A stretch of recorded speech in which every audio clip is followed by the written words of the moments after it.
අපේ සර්ලා 4 දෙනානේ සෑහෙන්න කාලෙකින්. එල රසිත් කොහොමද? ඉතින් මේ වැඩත් එක්ක සෙට් වෙන්නව තෙලාවක් හම්බුන්නේ නැහනේ. දාමුකෝ ඒකටත් එක්ක අපේ යූෂුවල් කොෆි එක. මේ දවස්වල කට්ටියම සර්වයිවල් මූඩ් එකෙන් වගේ ඉන්නේ නේ. ඕලෙවල් ඒලෙවල් එක්ක පද්ධතිය සමතුලිත වෙලා තියෙන පොඩ්ඩක්. හැබැයි අමතක කරන්න එපා ප්‍රතික්‍රියා ප්‍රතිවර්ත වෙන්න පුළුවන් කියලා. නැද්ද ප්‍රසන්න සර්? අනිවාර්යෙන්ම. අපි ඉතින් ඔය ළමයිට පේපර් එකක් එහෙම දීලා බලන්නේ උෂ්ණත්වය, පීඩනය, සාන්ද්‍රණය එහෙම වෙනස් කරලා ආයේ පද්ධති සමතුලිත කරගන්න හැටි දන්නවද කියලා බලන එකනේ. ඒක තමයි වෙන්න ඕනේ.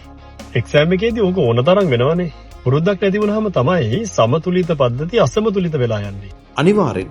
අදාළ සක්‍රිය ශක්තිය හැමෝම ඉක්මවන්න ඕනේ.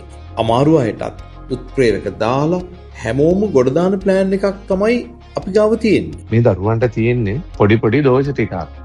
පන්තියේ දුවේ ටික හරියට ඉගෙනගෙන ඔය දෝෂ ටික පොඩ්ඩක් අඩු වැඩි කරලා ගත්තාම ෆයිනල් ආන්සර් එකට එන එක අමාරු දෙයක් නෙවෙයි. ඇත්ත රුද්වාරයේ දැක උලඟට ගහගෙන යන්න දෙන්න බෑනේ. පරාග කණිකා ටික බේරනොත් තමයි සංසේචනය සිද්ධ වෙන්නේ. මම නම් දන්නේ මෙච්චරයි. ඔයා නාබියෙම හිටියොත් තමයි ඉතින් ඔයාගේ කැම්පස් ඩ්‍රීම් එක අනන්තයේ හැදෙන ඩ්‍රීම් එකක්ම වෙන්නේ. හැබැයි ඉතින් නාබියෙන් පොඩ්ඩක් පස්සට මූව් වෙලා අපි කියන දේවල් ටික හරියට උත්තල කාචයකින් වගේ එකතු කරගත්තොත් ඔයාගේ එක්සෑම් රිසල්ට් එකත් හරිම තාත්වික ප්‍රතිබිම්බයක් වේවි. මොකද එක්සෑම් එක හරියට උත්තල කාචයක් වගේ. ප්‍රතිබිම්බය ඉතින් ඔයාගේ රිසල්ට් එක වගේ. කැම්පස් ඩ්‍රීම් එක අනන්තයේ අතාත්වික ප්‍රතිබිම්බයක් කරගන්න නැතුව තාත්වික ඉලක්කයක් කරගන්න එන්න සියෝගේ ආයතනයට.